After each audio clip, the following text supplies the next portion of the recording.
I'm here to tell you about a bizarre Pokemon game that I once got my hands on.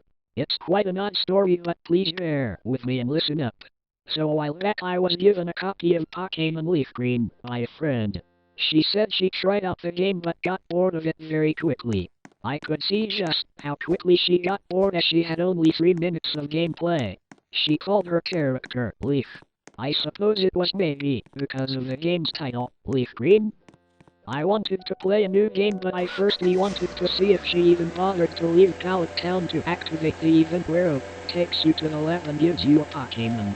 I started up the game to find that Leaf was laying in her bed in her bedroom. Except the bed was in the middle of the room. Everything in the room was missing except the TV and bed, and the left side of the floor was a dark color while the other side was lighter. Also, the area's name was Emptiness, not Pallet Town. Perhaps she gave up on the game because of this weird change to the overworld? Oh yes, and I almost forgot to mention, no music was playing by this time. Before leaving the bed, I hit the start button, which opened up the menu. It turns out she did have a Pokemon, so I checked exactly what the starter Pokemon she chose was. To my surprise, she actually had a level 10 male EV nicknamed Lonliness. I knew EV was an impossible starter, but I couldn't help but notice that V was missing from the word loneliness. Maybe she didn't know the spelling of loneliness. I guessed that this might have been the case, since she wasn't very good at spelling. On closer inspections, the EV appeared to be sad instead of having a happy smile on its face. Its nature was lonely, and its attacks were as follows: Tackle, Screech, Grudge, and Nightmare. I left the bed and made my way over to the TV. I pressed the button to see if it would work, and it did. The text said, "You're not wanted here." Well, isn't that nice?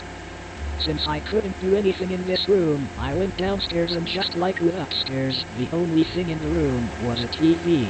Except for this time, the tiles on the floor spelled out the word, "Go!" including the exclamation mark. I checked the TV and the text said, "Don't leave me." Well, I had no choice but to leave, since there was nothing to do in this boring room. So I exited south to the waiting Pallet Town. I left the house, and instead of being in Pallet Town, I was in some large, foggy place. The surrounding grass was colored red, and the house that I left was cut in half with only the bottom part showing. There were gates surrounding the path, which prevented me from leaving. The music that was playing was the music that plays at the abandoned mansion, and there was a path heading east. Before heading down the eastern path, I noticed that there was a signpost. I walked up the signpost and hit the button, revealing the text as V. There was another path going south, except I couldn't reach it because the gate prevented me from walking to it. I walked down the path for what seemed to be about 8 seconds when an NPC strolled in. He appeared to be standing on the gate, and his body was purely white with a gaping mouth and blood trailing from his eyes. A very spooky sight, if I say so myself. I was able to interact with the NPC, and he said, "Can't you do better?" Is he taunting me? Well, regardless, I continued down the path. The surrounding grass turned to black, but the red path was still there. I walked towards the end of the path, where there was a small door. Walking into the door, I was taken off to a different map. I appeared in a small school-like house with no blackboard and a small desk with a book on it. I walked up to the desk and checked the book. He was so alone. His sorrow-filled eyes made me so unhealthy, so hurt. I wanted to help him, so I did. I had no clue who the author behind that book could be, but I shrugged it off. Another one of those white NPCs was standing beside the desk, so I walked up and spoke to him. He was so kind. His smile. His laugh. He said, "After leaving the house, I was taken back to the previous map, except this time I was in that path heading south, which I could not reach before. I walked south down the path to find there were some letters faded on the left side of the gate, with 5 white NPCs on the other side. Friend, is what it said. As I continued south, the red grass changed to a pitch black. There is also a large body of water with green grass surrounding it. I walked my overworld sprite around the water and down the path. There was a door at the end of the path, and on both sides of the gates there were 2 letters. By the looks of things, N-N-N-O. I puzzled together the overworld text as friend? No. So this person or Pokemon wasn't a friend to someone else? After going through the door, I found myself in a very confined space, with yet another white NPC standing at the end of this small room. When I spoke to him, he said, "Why wasn't he?" Well, see for yourself. By this point, I was greatly attached to this game and was desperate to get to the end of it. I exited south and I was taken to the Pokemon Tower. There was a single path, which I could follow, except I couldn't go outside the barrier of gravestones. There were 3 white NPCs scattered around outside the gravestone barriers, and there was one on the path which I can speak to, who only said,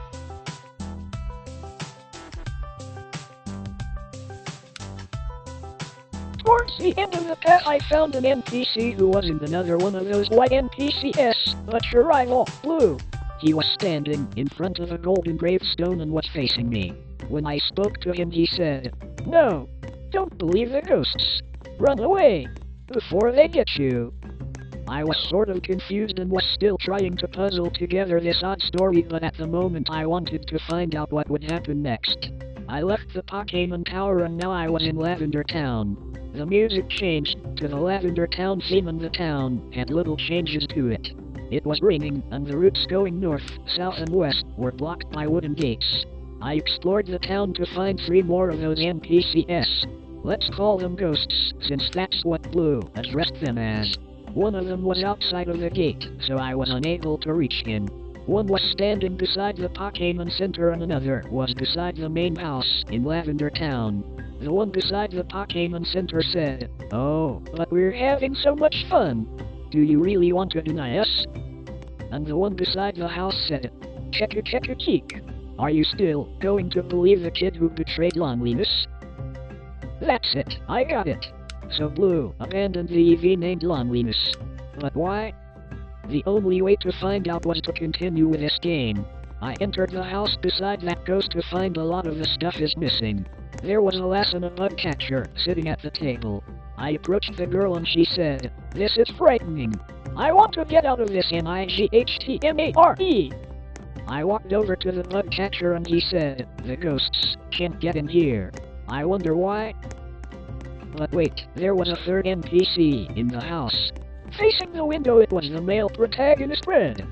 "Leaf, you're okay." No, you're not. Run, now!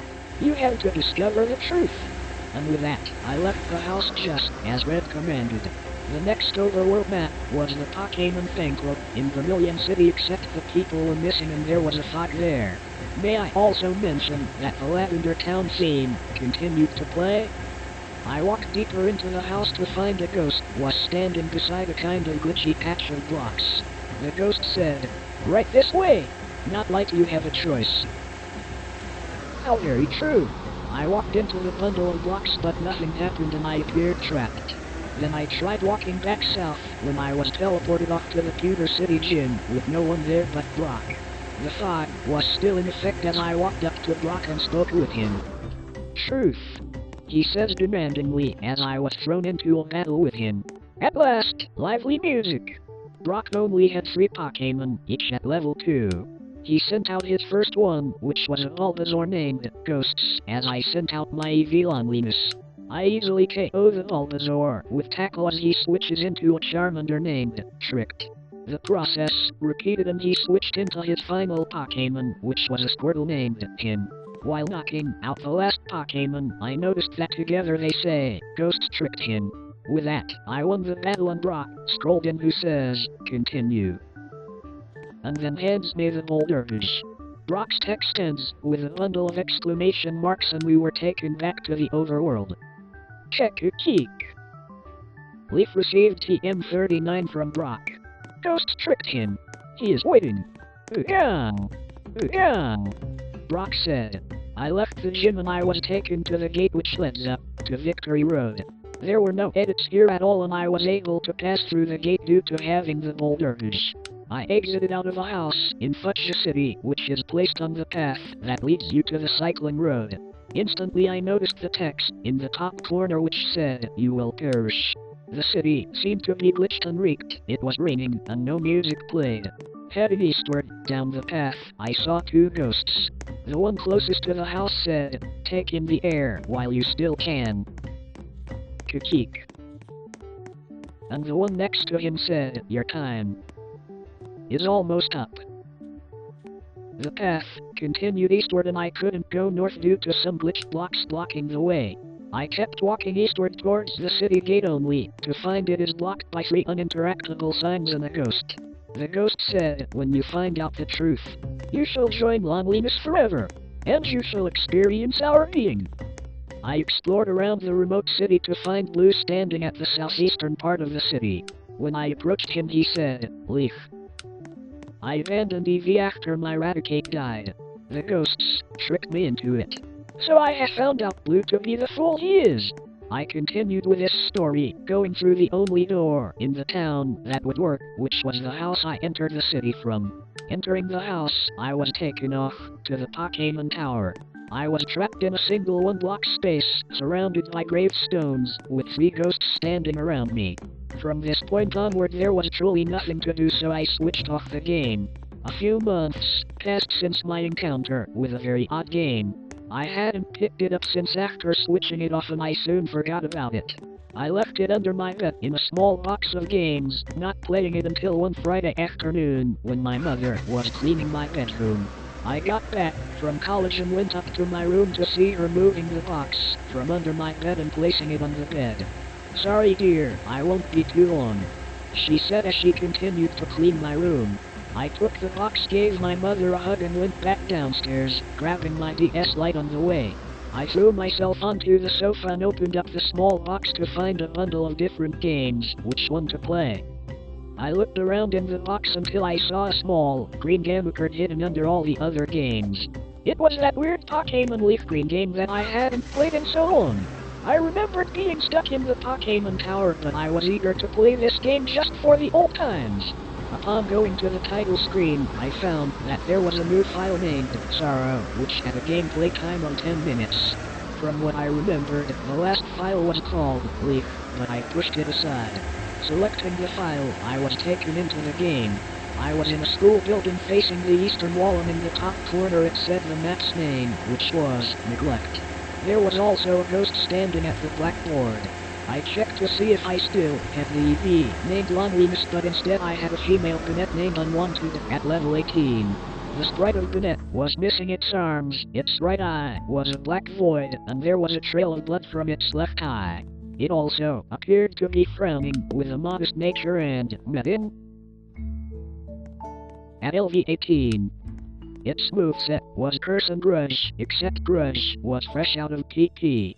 Oh yes, and it also had the ability Drizzle, which summons rain when entered in battle. I spoke to the ghost and an EV cry is heard as he said, "Where did Loneliness go?" Kikik. I left the house and I was in a fairly large area, with a gate surrounding it with 3 ghosts standing outside the gate to the north. They are all staring at the house I just exited. The grass is red like when I first played the game. I found 3 signposts in another house, along with one of those people you see at the Pokemon Tower wandering around. I interacted with signpost, which was to the left of the house I left, and it said, "He brought Leaf here." I went to the signpost, which was directly right from the house, and that one said, "Trainer Tips." It was my only choice. I had to. I just had to, and the final signpost, south of that one said, "Trainer Tips." She left me as well. Before approaching the final signpost I decided to speak with a person. She said, "Loneliness."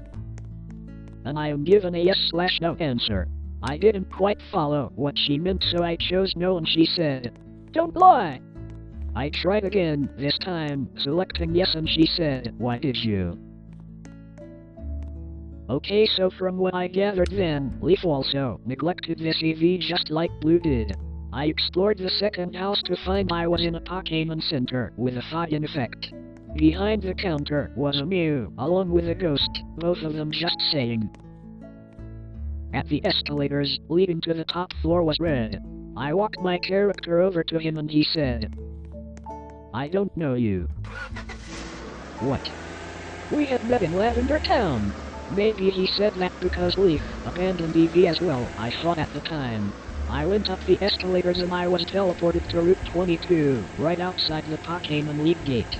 It was raining, the grass was red like earlier. The map's title was Look, and the music changed to the abandoned mansion theme.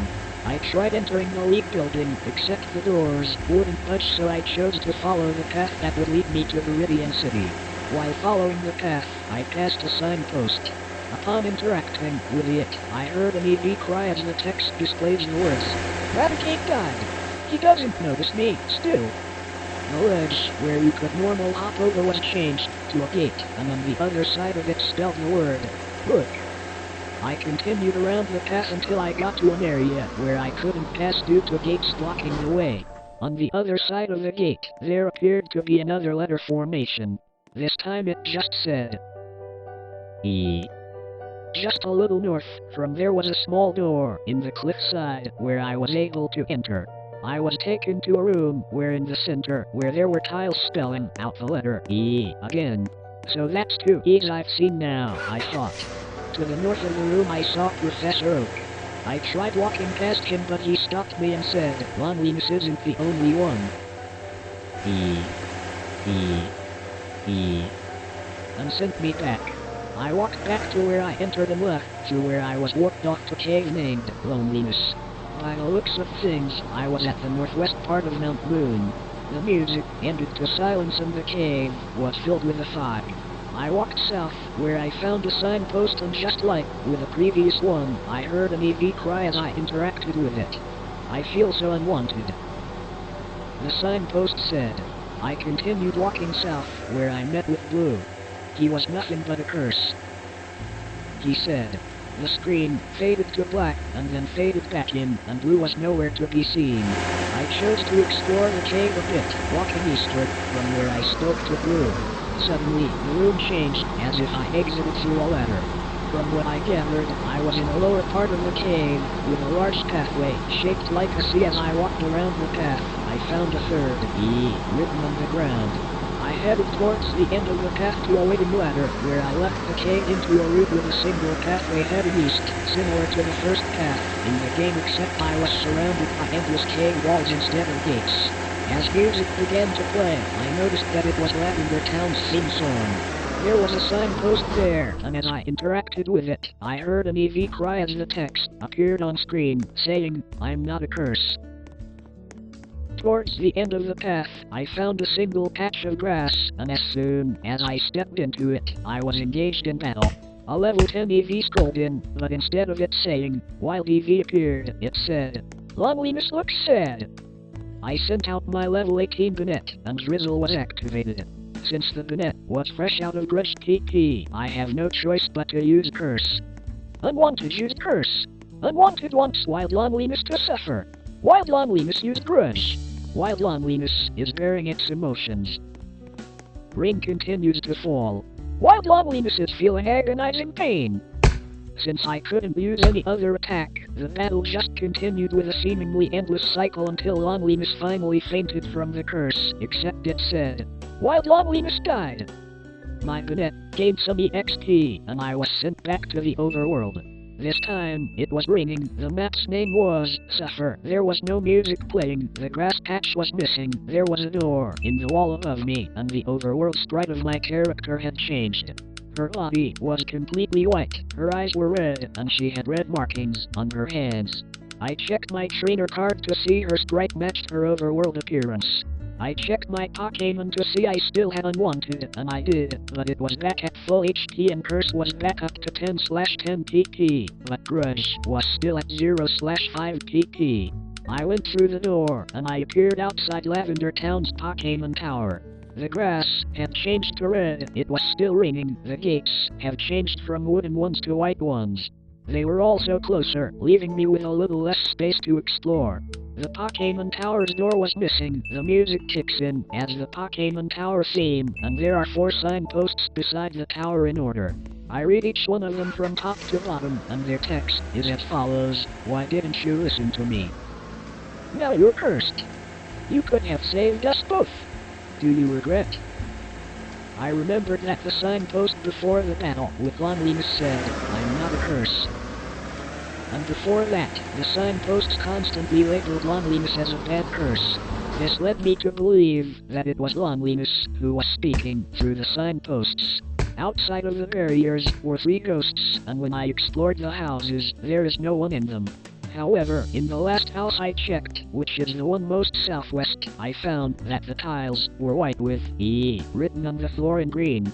Also, there was a cubone standing on the letter E. When I approached it and interacted with it, it said, 4th letter E. I felt the house and I appeared back in the bedroom from the start of the game, except the bed was missing and there is a letter V on the floor. I interact with a TV and it says the following, EVE, put V where it belongs. 4 E's and the letter V, spelling out EV. I headed downstairs and the only thing in the room was another TV. I interacted with it and it said, you no longer exist. You have no purpose. But maybe you can. Ask for forgiveness. I left the house and I was now in Pallet Town. There was another change to my overworld sprite. I was nothing but 2 red eyes and a red mouth. Standing in front of me, looking up at me were red and blue. First, I decided to check if my trainer card had changed. 4 minutes of gameplay, no sprite and the name had changed from Sorrow to Look. Then, I checked my party to see that I had a faceless, level 10 EV named Put to Rest. Its nature is modest and its only move is guillotine. I spoke to Red and he said, where is Leaf? Where is loneliness? Right away, I noticed that the word loneliness had its missing letter E placed back in it. Then, I spoke to Blue and he said, Leaf got the brunt of the curse. It's all my fault. Just below them was a signpost, and when I interacted with it, I heard an EV cry, followed by the text, loneliness was put to rest. R.I.P. As soon as the RIP appeared on screen, the credits music from Ruby/Sapphire/Emerald played, and I was locked into the text and unable to leave it.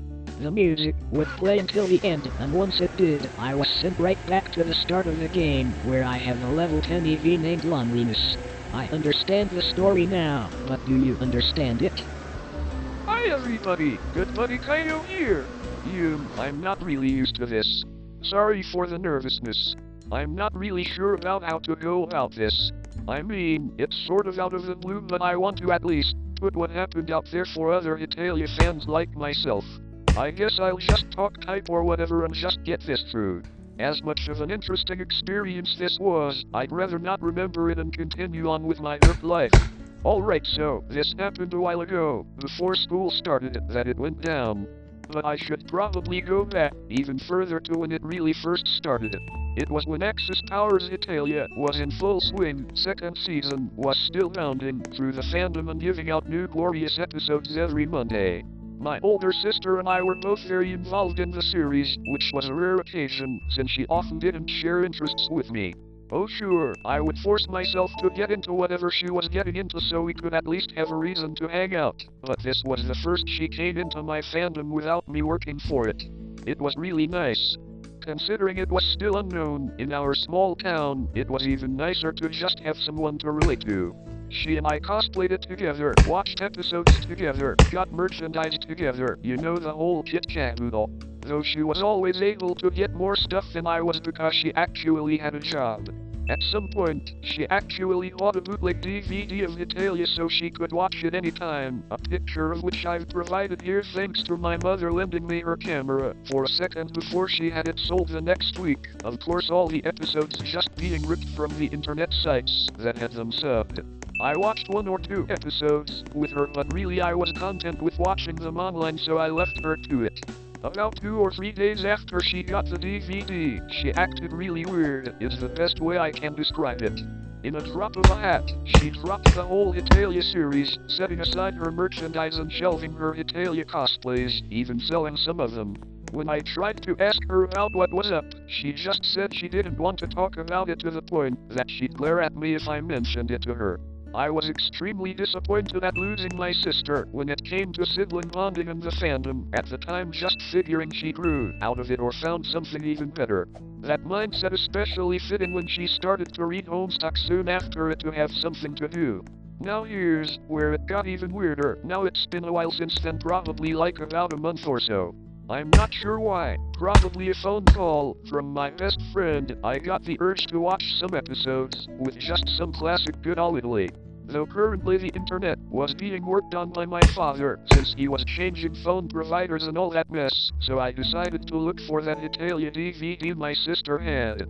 It took me a long while, but I found it shoved in the back of the DVD cabinet. Not sure exactly why she shoved it back there.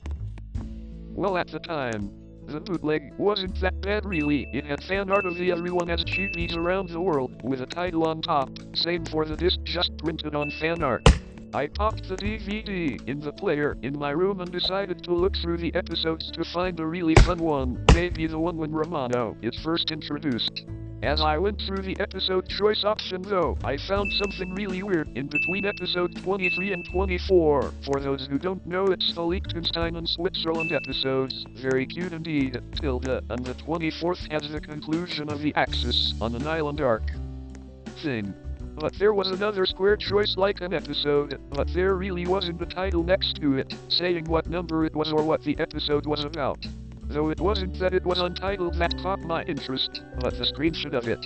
It was Italy smiling, looking upwards, in a content daze. His eyes actually opened, mind you, with glistening eyes and what looked like sand, like perhaps he was laying on it. This blew my friggin' mind, for this was something new. I craved for new things, in a fandom, always. Perhaps this was a hidden chapter I wasn't aware of, like a bonus episode. I bit my lip and trembled with excitement, and I knew I had this all to myself. Wait until my friends heard about this. I was going to be more knowledgeable than anyone else. Of course, yeah, when I look back, I wish that I wouldn't have found it. Without much ado, I clicked the select button on my remote to watch it. The title animation appeared as always, the large orchestra blaring out for a few seconds to show the Japanese katakana of hetalia with Axis powers next to it. Soon after it shifted to the view of the island that the Axis were stranded on, Japan and Germany sitting against the shade of the tree, while Italy just lay in the sand, soaking up sun with that cute dumb look on his face. Now before I go on, I read stories like this before about lost episodes of cartoons, stories that I didn't believe in until now honestly, and I know how they went off about it being in extremely bad quality, but this actually wasn't too bad. Sure, it wasn't the best quality, it was still quite pixelated from being ripped off a site, then burned onto a disc, but it was okay. The sound was just a tad muffled, nothing too out of the ordinary. Of course, this just kinda made it creepier later on when it was able to be seen better. But I'll get to that in a bit. Back to the episode. While Italy was sunbathing in his jacket and shorts, the camera cut over to Germany and Japan, though they both looked a tad upset, if not a bit worried. And then they started to speak. Two things threw me off. One, there was no subtitles, so I had zero idea what they were talking about, and two, their voices were actually those who voiced them in the series. I was extremely impressed with such raw footage, though I was a bit miffed there were no subs. Oh well, as long as Hiroki Yasumoto, Germany's CU, kept talking, I was happy all of the way. The two seemed to be chatting about something serious, Germany clutching his stomach from time to time in pain as Japan would nod and set a hand on his stomach as well. My guess was that they had run out of steady food on the item, so they were starving. That was kind of a downer to start the episode on, but it was only the beginning. There was probably a fun way to get food later on. Just then Italy had called out, having the two of them look up to where he was, which was now currently running around in the ocean. He waved to them, and the two of them waved back unenthusiastically before the other went back to just playing in the sun and water. I didn't notice this until then, but the only thing playing in the background of this was the ocean's waves, something not uncommon, but it certainly kept the atmosphere kind of stowed, especially when the focus was to the hungry and worried nations in the shade. But either way, I was too sucked up in just the beautiful new material I didn't question it. I didn't even care that I didn't know the bulk of it. I mostly cared for the actions anyway. The nations were quiet for a while before Japan had seemed to ask something, and Germany looked to him in shock, almost exclaiming before being quietly hushed by the island nation, making him whisper the line instead. Ooh, what was Japan thinking, I thought, but Japan had repeated the Japanese statement in a more quieter and clearer tone, not taking his eyes off Italy in the water. For a few moments the two of them discussed the issue, obviously talking about the Italian, though soon enough the two of them nodded in agreement. At that moment, even though it was just for a few seconds, Germany had made the saddest face I had ever seen, like he could burst out to tears at any moment, but kept it back. Honestly, I inwardly flipped my shit at such emotion, even if it was short, though it made me wonder even more what brought it on. The scene changed to nighttime. The three nations huddled around the fire for warmth, though they seemed at least content with their jackets on. As usual, Italy was fast asleep next to it, sleeping contently while leaving the other two nations to their thoughts. Still, only the sound of the oceans crashing against the shore was heard in the background as the two were silent, though soon enough the camera panned over them, giving each other a subtle nod. In unison, the two stood up, going over to Italy and picking him up very carefully, not wanting to wake him up. At this point I was extremely confused. What were they planning to do with him? Were they going to a new location? Quietly, they shuffled the sleeping nation over to the ocean and carefully set him in face down, Japan setting his hands over the other's head so to keep it still below the water's surface. It didn't take long until Italy began to thrash around, bubbles popping furiously on the water next to his head, only having Japan press down harder while Germany was looking away with eyes closed and lip being bitten on too hard. While this was going on, my mouth was hanging ajar. Japan and Germany were drowning Italy? Why? As I just watched this insanity, I recognized the words lonliness, hetalia come from Japan. Sorry, Italy, what the hell? About 15 seconds later, which felt like almost forever of watching the poor nation, Italy's limbs fell with a plop in the water, the bubbles ceasing to rise anymore. The deed was done. But why? Japan and Germany picked up the waterlogged Italy and brought him back to shore, placing him down next to the fire. While Germany sat aside, just staring at the fire as if contemplating what they just did, Japan unsheathed his sword and kneeled down next to the corpse, taking off his own jacket and setting it aside. With one more look to the blonde before back down, Japan took a deep breath before making an incision from the base of his neck all the way down to his belly button, cutting in a bit more so he was able to flip the skin back to reveal the bloody organs of the once living nation. At this, I had to pause the episode, feeling quite lightheaded at this. I just couldn't believe what I was seeing. I mean, I read and look at gory hetalia stuff, but seeing it down in Studio Dean style and done in official voices, or if it's fake. A really good artist and very good sound likes, it was just way too surreal for me. And while I had the TV paused, I had a good chance to look at Italy's insides. God, that sounds so weird as I type this, and they just looked so real asterisk. Not that they were hypercammed, but as if the artist had stared at the inside anatomy of a person for hours, drawing every little curve to making it realistic. I wanted to stop watching. I wanted to just turn it off and abandon that TV with a DVD inside. But I was already too far in. I had to see this through to the end. It would haunt me for the rest of my life if I stopped here. After taking a short breather and drinking some water, I pressed play on my remote to resume the madness. Instantly I was greeted by a slurp sound of Japan sliding his hand into Italy's body and pulling out one of the organs out of place, it looking like the liver, with it so detailed it was hard not to mistake the organ. Japan sighed as he cut off the connecting strand with his sword and set the mess of an organ onto the other's discarded jacket before going back in and setting aside a kidney, both of them. While Japan searched around, Germany reached over to some sharpened sticks he seemed to have gathered earlier and penetrated the sharp end through each organ that Japan had laid out. With a saddened sigh, he set the organ calves on a range on the fire so it could get cooked, which I didn't know how that was even possible. Once more, after a seemingly long period of time, Germany pulled the now cooked liver from the fire while handing Japan, who accepted it with his arms still blood-smeared, a kidney. Both of them were in silence before Japan murmured a takekimazu and both took a large bite from it. Ugh, it still makes me feel weird when I think about seeing that Sunia, but that lightheadedness faded as I heard something that made me gasp. Toitsu? Nan? The both of them turned in shock, the camera panning over to show that Italy was awake. What? How was he awake? They drowned him. Or was he just unconscious?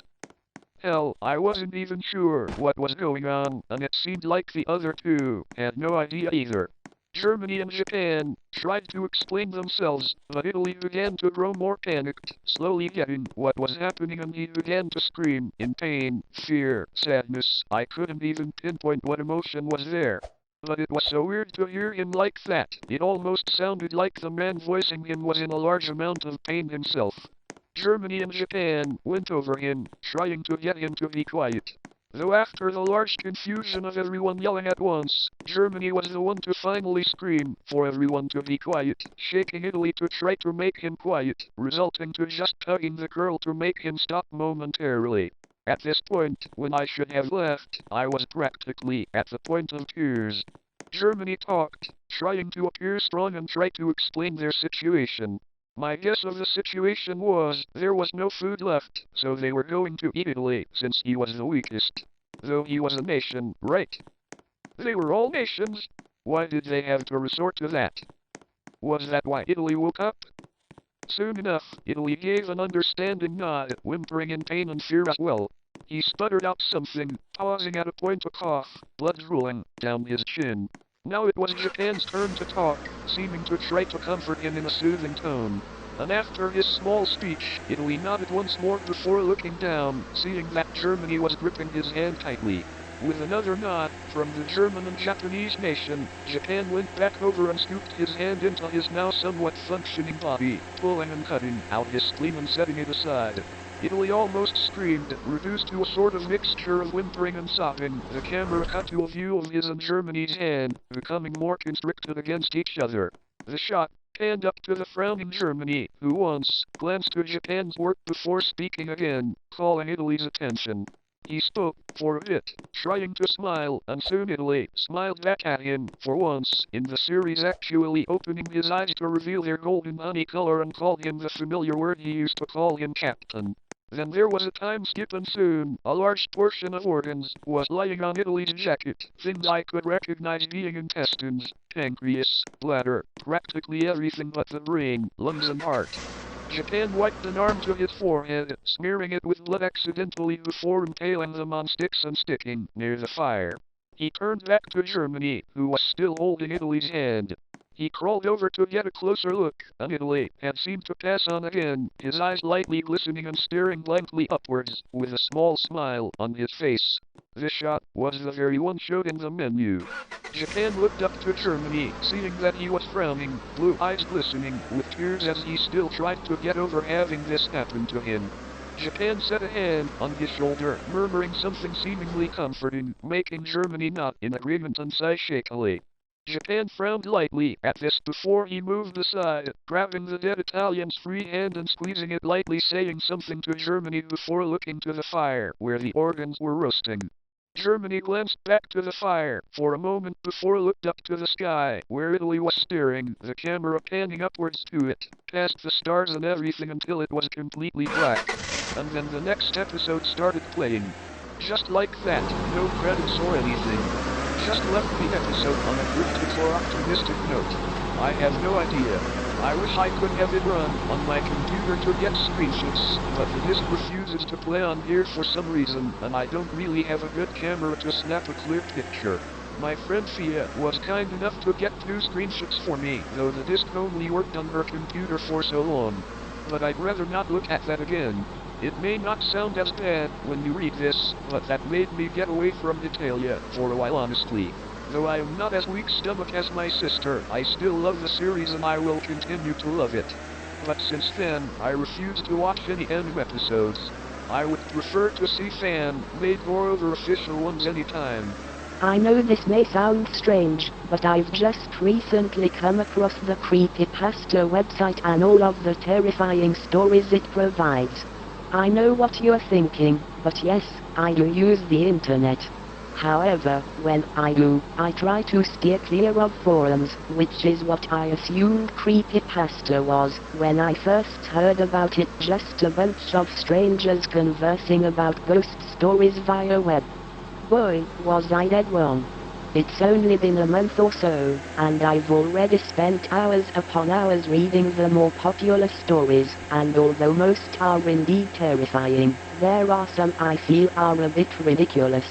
Especially the ones using beloved TV shows, The Simpsons, SpongeBob SquarePants, etc. Even the video game stories are a bit ludicrous to me. Sonic Point Eggs and a few of the Parkerman stories to name a few. However, there was one video game story that chilled me to the bone, well, I felt could possibly be true. I'm referring to the infamous Ben Drowned creepypasta story, and the reason why I feel it could be a true story is because something similarly creepy happened to me while I was playing Ocarina of Time a few years ago. I love playing Zelda games, especially Ocarina of Time. I know the Ben Drowned story was based upon Majora's Mask, but both games are very similar to me. I prefer playing Ocarina of Time, and it is one of my favorite games. I've played hours upon hours roaming Hyrule, collecting rupees and fighting countless enemies in order to save Princess Zelda. As I grew older, the game was still a joy to play, but sometimes after beating it over and over again, you just want to take the easy way out and dick around. Yes, I'm talking about cheat codes, ladies and gents, and it was after coming across an odd cheat code on the web, where my story begins. Let me start off by saying that I hardly ever use cheat codes. I prefer to play games from beginning to end with just my raw ability to kick animated ass. To some of you, that may sound dumb, but I feel that you connect more with the game if you actually have to put some effort and thought into it. However, it was also after using the cheat code for Ocarina of Time that I have sworn against using them ever again. I know many of you are curious as to what happened after I used the cheat, but don't worry. Just keep reading. I will tell you everything. I found the cheat code for Ocarina of Time when I was 14. I was at my dad's when it happened, vacationing for the summer in rural Michigan. My parents are divorced, and since I'm also his child as much as my mother's, I was forced to go visit him and his new family every summer and winter break. However, for the summer, I had to stay with him for 6 weeks, which meant that I could not hang out with my friends at all during summer break. It sucked. I did find solace in video games though, and for hours at a time, I would play various games in the basement, where none of my family ventured. In Michigan, that family included the following people: his wife, now ex-wife, thank God, and my 2 younger brothers, Andy and Zacharia. Now, my brothers were far too young at the time to be playing video games, which is why I set up the Nintendo system downstairs. I prefer complete silence when I play video games. There's nothing more annoying than a bunch of young boys jumping onto your back and inquiring about what you're doing every few seconds. Plus, no one could hear me scream obscenities when I died or lost a level, which was good, because I did a lot of rage screaming back then. Therefore, the basement was the only place in the house that I was truly happy. It may have been creepy, dark, and damp, but it was quiet, and that was all that mattered to me. It was nearly midnight when I searched, aka googled, the cheat code for the game. I planned on starting a new game, and I was not looking forward to Parkery Forest and dealing with all of that. Wandering the forest and meeting up with the Deku tree may be fun to some, but not to me. The best part of the game, in my opinion, was wandering Hyrule and seeing all of the different places. Also, I loved exploring Hyrule Castle, and meeting Princess Zelda for the first time. I know, I'm such a girl. Anyways, I just wanted to skip the beginning of the game somehow and jump right into Hyrule, and I figured there had to be a cheat code that would do that. I mean, there were cheat codes for everything else, so why wouldn't there be one for what I needed? I searched for a useful code for nearly 20 minimums, hoping to find some way to skip past the beginning of the game. The results were, unfortunately, unhelpful. Then, to my surprise, when I finally decided to give up and just play through Kakiri, an odd link popped up in the search engine. The link name read, Cheat and Play, and it was displayed just like that, in all caps. I didn't remember coming across the link before, and when I checked what page number I was currently on, my jaw dropped down to the floor. I was back on page 1. However, I knew that couldn't be possible. I had been searching for almost 30 minutes. I had to be on at least page 50 by now. Though, what was most unsettling about it all was that the link had appeared out of nowhere. The other weird thing about the link was that it had no description underneath, just a web address. It was really weird. It freaked me out to say the least, and so I jumped to the next page of results. Oddly enough, the search result was there again. I just stared at the large letters, dumbfounded. How could I have missed this link before? The letters seemed to pop off of the screen, and the longer I stared at the link, the more inclined I was to find out what the website was. After a short inner debate, I threw caution to the wind and clicked on the link and opened it. It took a few minutes for the site to open. Although this had happened only a few years ago, the time it took for the page to load seemed abnormal. I began to worry instantly, wondering if it was some type of spam site, and I tried to exit it out. I did not want to download any viruses on the computer. It was my father's and I didn't want him to be angry with me for screwing it up. The window wouldn't close though. It remained opened, this empty white screen with the words Cheat and Play displayed across the top bar. Even trying to close the browser in Task Manager wouldn't work.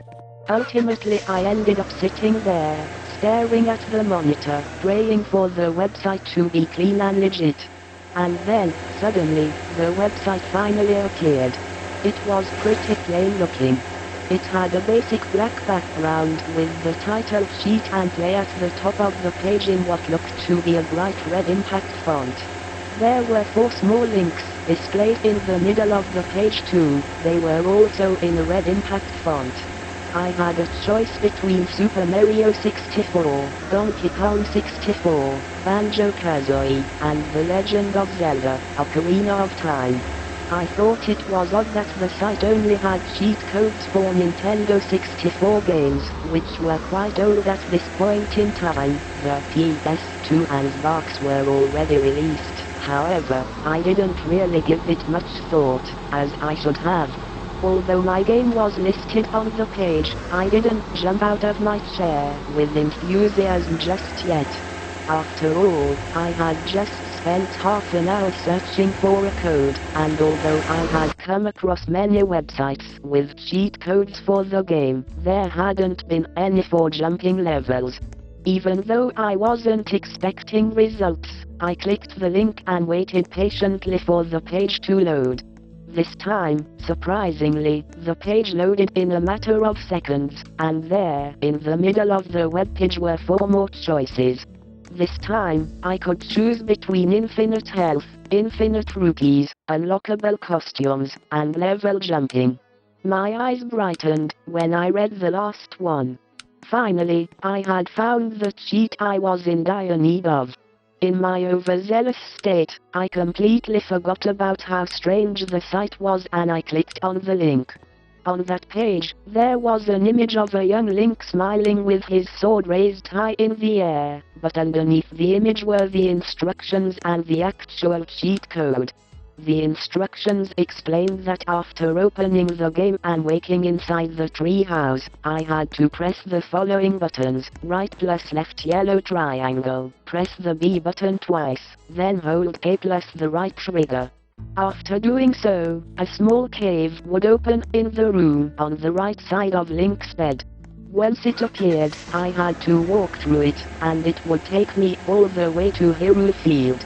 I was ecstatic, and so, after writing down the code on the side of my palm, I went to close the browser. It was then that I noticed a line of text directly underneath the code. I hadn't seen it before, or at least I hadn't thought so.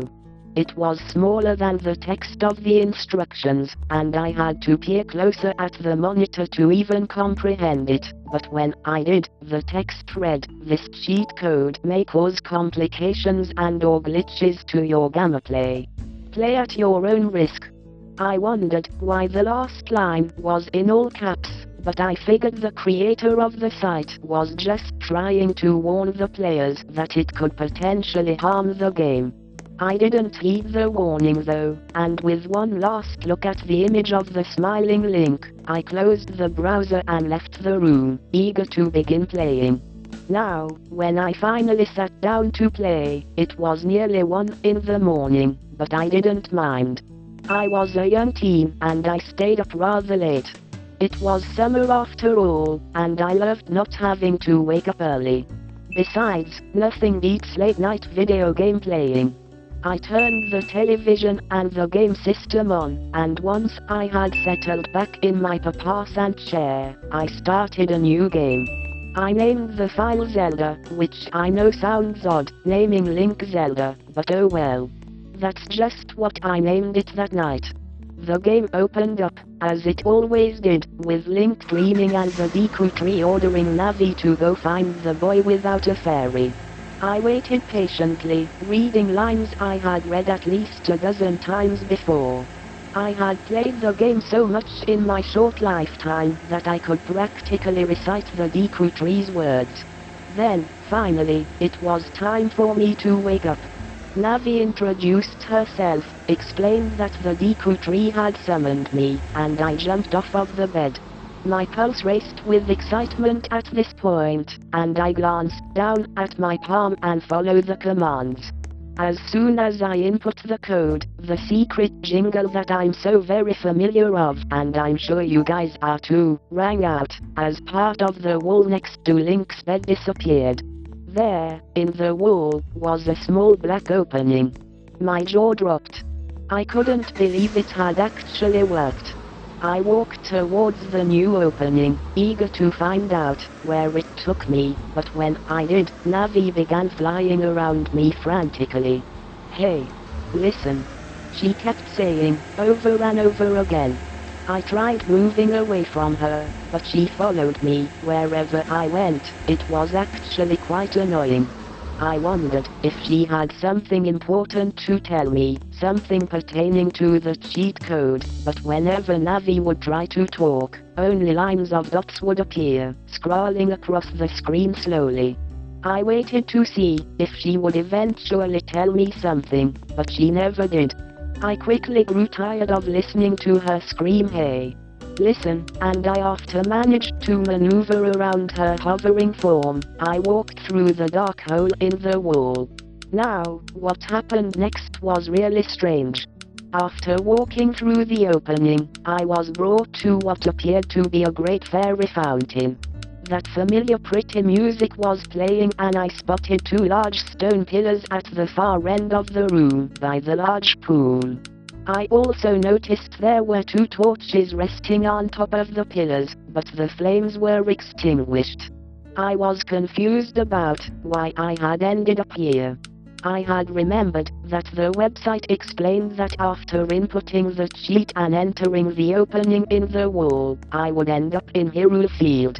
However, I was still intrigued by what had just occurred and wanted to see what would happen if I kept playing.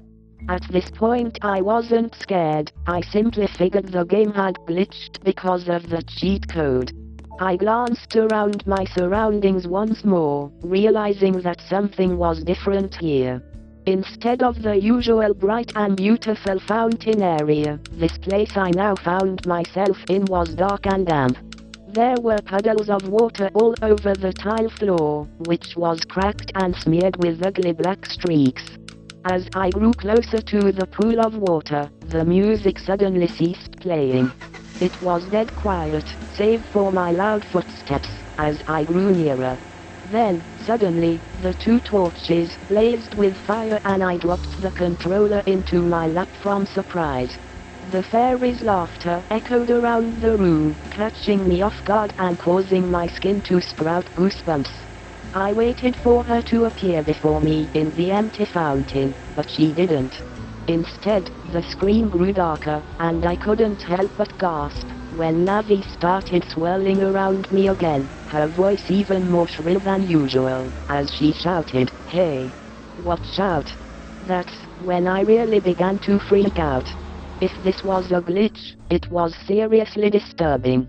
I turned around, hoping to find a way out, but when I did, I just came face to face with the fountain again. No matter which way I turned, the empty fountain of water appeared before me. After a few minutes of this, my fear quickly melted away, when I realized I had nothing to be afraid of. I was just playing a stupid game, there was no reason for me to freak out. If anything, I could just restart, and that's what I ultimately decided on doing. I would reboot the system and start the game over without using the cheat.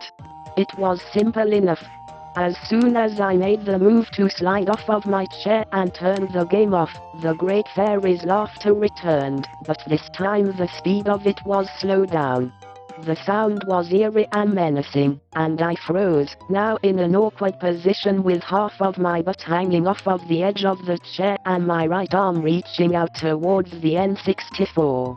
Then, a red streak flashed across the screen, startling me, and the fairy appeared in the fountain, except this fairy was not the usual Great Fairy I was accustomed to meeting. The fairy hovering above the fountain was absolutely evil looking. Her usual bright red hair was a deep black now, and although her body was covered in those typical green vines, her arms, legs, and torso were also decorated with what looked to be red handprints. Her skin was paler than it should have been, and there were deep red circles underneath her eyes, which were both large and vacant of any color but white. I was frightened by her appearance, but more so of the large creepy grin displayed on her face. She giggled, in that same high-pitched tone, and spread her arms out, as if she was gifting me with a secret ability or item. I waited patiently for her to say something, but she didn't. She just stared, her vacant white eyes gazing down at Link, while she hovered in midair. After a few minutes of this odd silence, I picked up my controller and forced Link to turn his back to her. I couldn't bear looking at her grotesque appearance any longer. However, after I did that, another red streak flashed across the screen, and a loud rumble echoed in the room. I tried moving Link away from the fountain, but when I touched the joystick, my character spun around and was forced to face the fairy once more. She was looming over me now, in what looked to be a very uncomfortable position. Her shoulders bent inward, her head jutted out at me. I stifled a scream, as I stared at the disturbing image of the fairy on screen. She was smiling at me again, but this time her dark brows were narrowed menacingly. An eerie and quiet minute passed, before the fairy asked, "Aren't you going to play a song for me first?" I was too freaked out to move, and I was beyond confused. Besides, I had just started the game. I didn't have an ocarina yet, so how the hell was I supposed to play a song for her? I waited patiently, hoping she would fade away or disappear somehow. After all, if this fountain was a glitch, maybe she herself would glitch and vanish. I didn't just try to turn off the game then. I should have, but I simply stared at the screen and waited to see what happened next. I know some of you may have a hard time believing what I'm about to tell you, but the fairy seemed to grow angry when I didn't attempt to play anything. Her smile drooped into a scowl, and her eyebrows seemed to narrow even more drastically. "Aren't you going to play a song for me first?" she asked me again, this time in a tone that sent a chill down my spine. I realized that I had to at least attempt to play the fairy a song before she grew even more scary than she already was. Although my character seemed frozen to the spot, I was able to open the items menu and search through my wares. I figured I would find nothing there. After all, like I said before, I hadn't even played the game yet, so there was no way I could have picked up anything. Once the item screen popped open, I screamed. There, in the first slot, was an ocarina, and not just any ocarina either. It was a black ocarina. I didn't know what to do after seeing that there. I was so traumatized at this point that I just wanted to turn the game off and never play it ever again. That's when I reached out and switched off the console. I breathed a huge sigh of relief as the television screen turned black. In all my life, I had never been so thankful to see a blank TV screen. That is, until it began flickering, displaying a near static on the screen. I stared at the TV in disbelief, tears springing to my eyes when the game reappeared on the screen. "This can't be real," I had muttered that night, wrapping my arms around my body for comfort. "This cannot be happening." The fairy, who had been staring at the link the entire time, since her arrival to the fountain, was now staring directly at me. Her white eyes were abnormally wide, and her mouth was opened, as if she was shouting. It was then that I realized Navi was sitting on Link's shoulder, hiding behind his blonde hair. I could barely make out the sound of her whimpering. "Play me a song." The evil fairy suddenly screamed, and I fell back against my papa's chair, absolutely terrified. My heart was hammering in my chest from fear, and when I realized I had no choice but to play a song, I selected the Black Ocarina from the menu. I chose to play the Song of Time, my favorite ocarina tune. The song sounded abnormal at first, but then it was slowed down, and I cringed while listening to the horrid noise. The Great Fairy seemed troubled by my selection, and she simply shook her head. "No. Not right," was all she said. She turned her head to face me again, but this time, she held out her arms. Then, the Learn a New Song box opened, and an unknown song appeared on the screen. It was titled, "The Song of Death."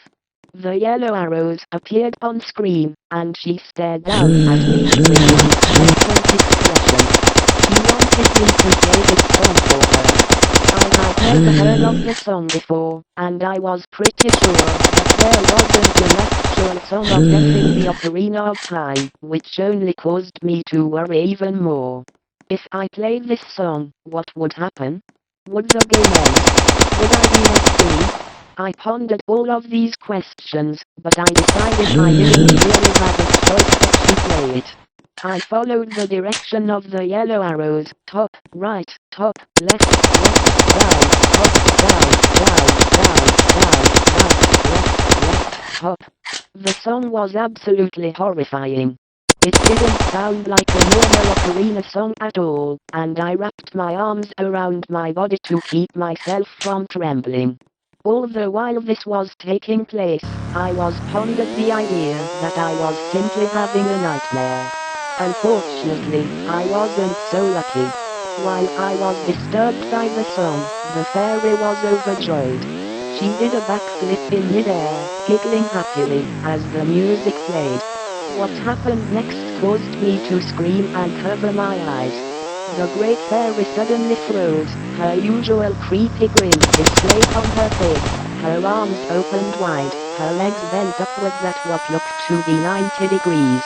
Another red streak flashed across my TV screen, and the fairy was now lying face down in the fountain, but the fountain didn't contain water. It was full of red blood that seemed to flow over the edges. I simply stared at the violent image on screen. I was unable to move. I was in complete shock. Suddenly, an unfamiliar and deep voice shouted, "Get out," and a bright white light was shining through the room. I grinned when the rainbow teleportation pad that every fairy fountain was supposed to possess in the game appeared next to me. Finally, I was free from this horrible place. I wasted no time. I hurried on to the pad and Link was teleported out of the horrible room. However, the pad didn't take me to Hyrule Field, or to Link's bedroom. It didn't take me anywhere. The screen went black, and after a moment or so, the sentence "cheat" was typed out onto the screen, just before the game returned to the original opening. My eyes watering from fright at what I just seen, and my mind was reeling with skepticism.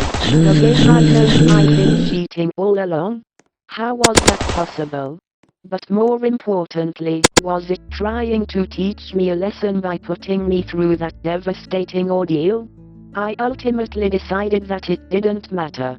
I was just relieved that the disturbing experience was over. Ever since that night, I have refused to use cheat codes. Readers, if you come across this website while in search for a cheat code for your game, please heed my words. If you go looking for it, you will find it, and trust me, it's not worth it. You do not want to copy or try these codes out for yourself. If you do, you will regret it.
So before I do go, I wanted to say that I had been having fun with some of these videos, and I also had been wanting to introduce something else into the mix, with full audio, in my game sessions, outside of these text-to-speech audio bits.